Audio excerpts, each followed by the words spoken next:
Good morning. My name is Donna Burke. I'm the Discipleship Coordinator here at St. Walter Parish. And today we have a most interesting conversation with one of our parishioners, longtime parishioner, Len Bonacontro. I'm very happy to welcome him. We invited him to share with us today a project that he's been working on, a very interesting project where it's a personal ministry, but bringing hope to many people in need, and also bringing some of St. Walter's people into this project to help spread the hope. So before I introduce Len Bonacontro today, I'd like to explain that we are not wearing our masks, although we totally believe in masks. But we have our plexiglass between us, and we definitely are social distanced, and we wanted to have this conversation so it was more easy to understand us and follow us. So welcome, Len. How are you today? I'm great. Thank you, Donna. Good. Thank you so much for saying yes to coming. I know that was a pleasure for you because you love talking about what's happening and what you're doing. So I know you smiled and when I sent you that text. So your project is called 22-9, and you're going to have some explaining to do. Can you tell us about that? Project 22-9, obviously, it comes from Proverbs 22-9, which is the generous will be blessed, for they share their food with the poor. And we started a little bit over a year ago in southern Illinois with agriculture, trying to develop fields to produce vegetables, different types of produce that would be distributed to the poor. When COVID came, we were unable to pursue that, and the opportunity came from a large online food production company to pick up what's called their overproduction. They are, it's a meal program. Everything is produced fresh. Most of the ingredients are certified organic or process verified. And it's a unique situation and a unique opportunity. Because of COVID, this company has gone from, a few $1 million a year in sales to over $100 million in sales. And now they're looking at going 5 times that. They've built a new plant, what have you. So we started out with 20 buckets, which are what we receive the food in. And now we're up to 150 buckets. This week we served 9,000 prepared meals, and they were distributed throughout the Chicagoland area and DuPage County. We distribute through the local food pantry or church, anyone who has a kitchen and refrigeration. And the reason they need a kitchen is because they're going to repackage the food. We give it to them in a 5-gallon bucket. So if we have a 5-gallon bucket of chicken breast, for instance, it's 100 meals. There's 100 portions of chicken in that 5-gallon bucket. So somebody has to take that. They'll put it into a styrofoam container with the necessary proteins and starch, greens, what have you, and distribute that. Some of our locations actually still feed people directly in the property, but they're reduced as to how many people they can have in the facility, and then they're doing stages, 5 o'clock, 6 o'clock, 7 o'clock, which makes it rather difficult. If anybody's driven through Chicago in the past few months, you can see lines of cars in front of churches, and they can go for blocks, and that's people just picking up on what's called a pop-up distribution center. Last week, the week of Thanksgiving, in fact, we were going down 22nd Street in Chicago. The line then was 8 blocks long, just for one church. So there's a lot of need in Chicago, and our program is unique in that we have a completely prepared meal that just has to be reheated. And these meals are prepared in such a way that they're, as they say, they're cooked to temperature. And what that means is that if serving temperature of a piece of protein is 154 degrees, they cook it at 154 degrees. But the unique thing is the time. So not only is the product perfectly cooked, it's pasteurized at the same time because it takes longer for the product to get to that temperature. And that length of time creates a pasteurization. So the product is more stable. The quality of the product is like a first-class airline meal. It's really surprising what we get. Okay. So you left me with a lot of questions. So this actually all started as like a little business before the pandemic. It started as a not-for-profit before the pandemic with an agricultural program. Mm-hmm. We were unable to continue the agricultural program because of the pandemic. Right. And being in the hospitality industry as long as I have, over 50 years, many chefs were calling me with changes. Do I know anybody who's looking for somebody? And one of my chefs called and said, I have a new job and I have a problem. I have overproduction. And he explained what he had. And he says, I cannot see this going back into a landfill. And I don't care if they reprocess it or feed animals with it. It's got to go to people. It's too much high quality food. So we started with 20 buckets to see if it would work. Okay. And that's where we're at. You use the buckets to put this. Yeah, the bucket is it's a 5-gallon bucket, but it has a food liner. Mm-hmm.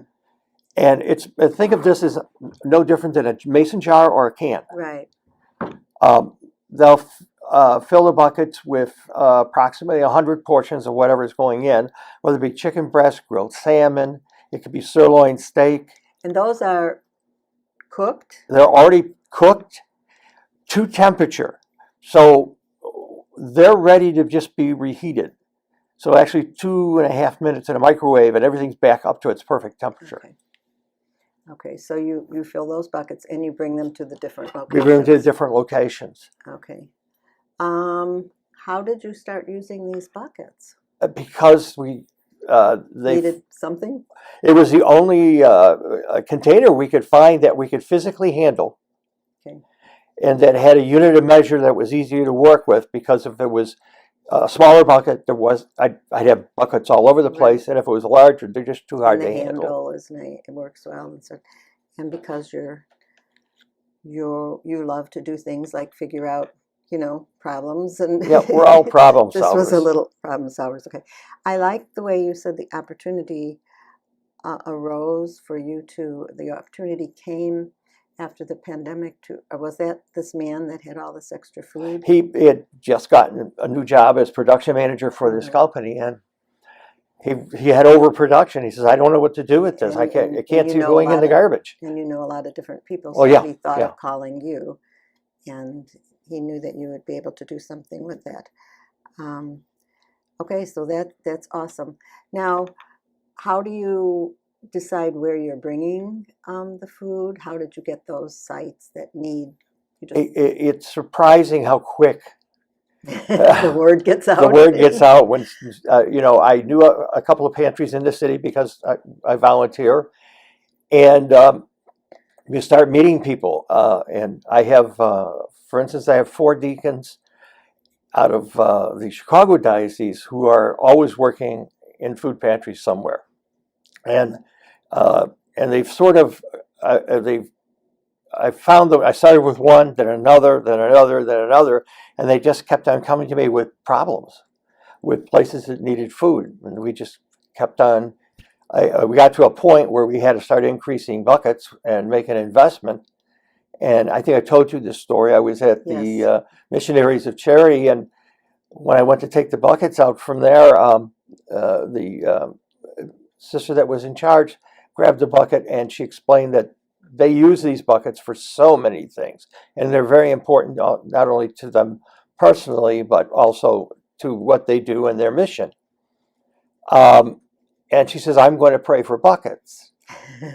I left the building, got in my truck, and I got a phone call from a company that produces race car fuel, and they were doing hand sanitizers for the government for the pandemic. And he said, I have 7,000 buckets I want to give you. I understand you need 5-gallon buckets. So the manufacturer of the buckets told him, he said, there's a guy who's trying to get some donated. And they were, the company donated some buckets to us, and We are still looking at, we needed more, and all of a sudden I've got a warehouse full of buckets, and I don't have a warehouse. It's from Sister's Prayers. Yes, just from Sister's Yes, Prayers. yes. So I went back in the building and I told her to stop praying because I don't have enough room for all the buckets. I mean, it's amazing. And things like that have happened all the way along All the the way. miracles that happen from this kind of, You know, we from this rented a kind of truck work. before, now we own a truck. Yes, tell us about that. A volunteer at one of the missions that we visit knew somebody who helped non-for-profits, and they were a trucking company. And she told the trucking company about us and what we were doing. They got in touch with us. We spoke for a little bit, and then the gentleman said, you know, I'd love to help you out. And he donated a 19-foot box truck, which, That is beautiful. you know, is amazing. That is beautiful. And Yes. that truck has started to cause us to diversify. Tomorrow, we're not just delivering buckets of food, but some of the pantries in the city have no transportation capability, yet they still get donations. And you can only put so much in a personal SUV. Well, when it comes to pallets, you have to get a truck. They don't have the funds nor the people to acquire the truck or to drive the truck. And so they'll call me, and I'll go tomorrow. I'm going to go pick up, I think, 4 pallets of raviolis Okay, so and 3 pallets of hams for Christmas, and bring them to the food shelters. And so we become their transportation. Because now you are also, we're mobile. You're mobile. You have the truck. You have the capabilities And of doing so, that, and they know they can call on you. So we, when you think about we're doing that, you have you belong to the Knights of Columbus here at St. yes, Walter's. we have knights that help us as drivers, and I have other parishioners from St. Walter's who have come to bear and just said, you know, we'd like to help. And so it's been wonderful. We're never, and it seems we always have people who want to volunteer. So, and a beautiful thing about you, Len, even before this project, is you do have a lot of connections, and because of those connections, you make more connections. Yes. So you're going to all these different sites, and people know, and you have to be careful of that, as you know. Sister wants this, or Father wants this, but they know that they can ask you because you might have a connection that can help out. Right. And you're there if they do. I think you should maybe hire that sister, though, because she's got some good ideas. She might be good on your team. Yes. So this is just a growing thing, and the pandemic timing, Right. of all of this, that you had just begun this business, and then pandemic came, so it's perfect timing for continuing on and growing with the feeding of the And it just poor. exploded. I mean, it's remarkable.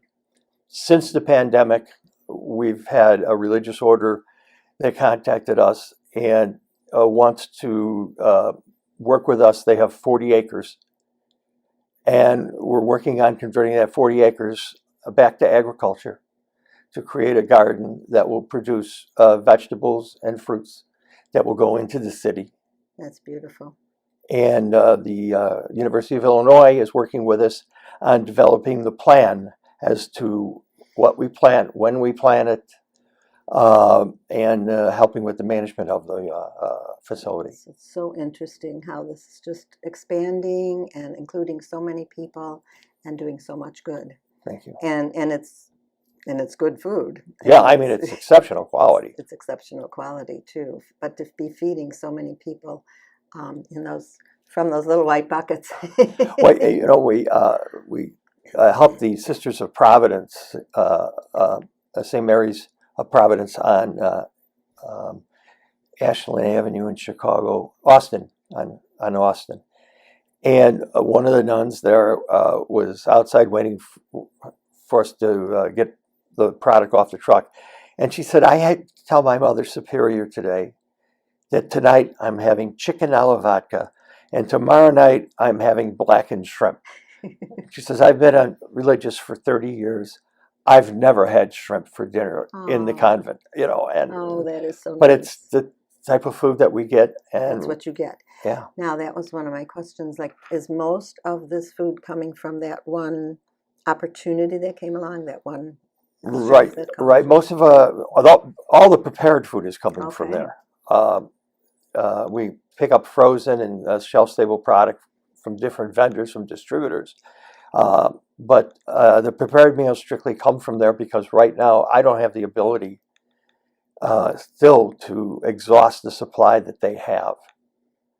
So last week you provided 9,000. 9,000, and 9,000 meals are coming from this company Yeah. or this opportunity that came And we up. expect in the next few months we'll be up to 20,000 meals a week. That is amazing. That is so beautiful. And that is just the tip of the iceberg as far as who I distribute to. I mean, there are missions all over the city, all over the suburbs.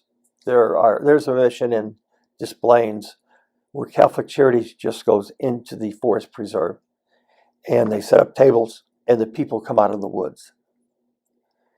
So you're bringing other food supplies. You're bringing food supplies to other places too, besides these meals that are being delivered. Yeah. Yes. Yes. Yes. So it's really spreading. And can you tell us what the quote for Project 22:9 from the scripture quote? Proverbs? Proverbs, yes. Yes. And it's surprising how that started out because we didn't know what, really to call it. And my son and I were, Tom, my oldest, were talking about this, and he and I we kept going back and forth. He's a graphic artist, so yeah, he has these rules he stays within and everything. And it just sort of popped in our heads that it's a perfect name. Perfect name. Because it's our mission. Right. It's what we do. Right. And it's the generous will be blessed, for they share their food with the poor. So what are we doing? We're sharing our food with the poor. Right, right. Because there's a lot of food out there that goes A to lot. waste, or that is not being put to good use. They and say 30% of the food produced in the United States goes to waste. And that could be feeding people, and you're helping that to happen.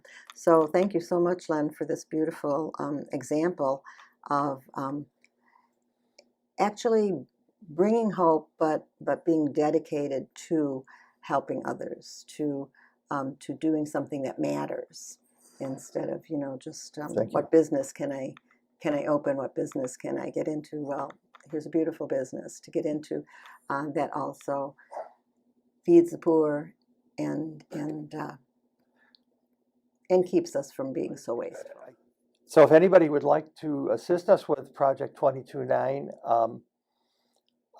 you can go online to our website, which is project229.org, and there's information about what we do. If you there's a donation button there if you care to help us and donate. We use a lot of gas, and we have a lot of truck repairs, unfortunately. And we're growing. We have to buy more buckets. We're almost through all our buckets. And there's the ability to donate your time. Just fill out the information on the request form and send it in, and I'll get back in touch with you. The experience the volunteers get from doing this and the people they see is just incredible. Everybody feels so blessed, and I'm always getting comments, messages after the deliveries, that they saw sister so and so or father so and they look forward to it. I was concerned about people who would be concerned, apprehensive. But we've taken every safeguard we can. But what a blessing for you and for all those who are helping, because there have to be so many miracles and so many smiles and so many you can't see smiles so well right now with masks, but you can see smiling eyes. So such a gift also. I mean, you are giving a gift, but you are receiving the gift too of Absolutely. so many blessings. You feel blessed every time you go to one of those locations. And they're beautiful people.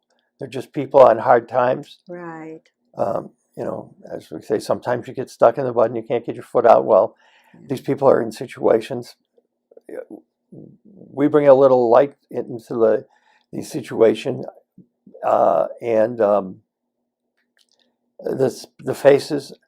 It's surprising that when you go there, most of these people are shy, very shy, and even the workers tend to be that way. Yet when we pull up, everybody comes out to help take the buckets off. Don't worry about lifting them. We'll take them off the truck. They were going to close one of our locations that we delivered to, and Catholic Charities told the religious in charge that we don't have the funds anymore to keep you open. She said, I don't need the funds. I just need to be left open. I just want to continue. And she explained what she was doing. And I've picked up 4 locations from Catholic Charities since that, because they were surprised. They were surprised that you could help make this happen, and they don't have to have all. And this is a perfect program for PADS. Oh, that's true. We've talked to PADS in DuPage County. Unfortunately, they're not doing anything right now because of the pandemic. Because of the protocols that we have to keep, and not being able to house them properly. I think one of the unique things is that when we were first trying to explain what we had to Catholic Charities, I asked the woman that was in charge that day, I said, if I'm homeless and I'm in a car and you're giving me canned goods, what do I do with them? Yes. Potentially, I don't have a can opener. And how do I reheat this? Or what do I do with this? I've got to cook it. And she just looked at me and I said, our meals are totally prepared. Right. And now we're looking for a packaging machine to start packaging these into meals of 5. But, we have all the restrictions of cost and capital. So, we have to wait till we get the donations. Right, but you have the idea. And you're moving, we have the space, and we know what piece of equipment it is. Yes. Yeah. So many good things can continue to happen. It just can explode and expand, and it's a beautiful thing. So, well, thank you, Len, for sharing this Project 22-9 with us. It's just really brings hope, to our hearts and to all of us to hear these kinds of stories, and people need to know about them. So I'm sure you talk about it, but more of us need to know, and so that's why we thought we would have this little conversation so we can expand the knowledge of what's going on and what can happen, whether someone else comes up with their own idea or someone decides they want to help you. It's just a beautiful thing, and I want to thank you for being here. Thank you for sharing. And just right now, thank God for giving Len the courage and the ambition and the energy and the love for you and the love for people to do such work, to just be innovative and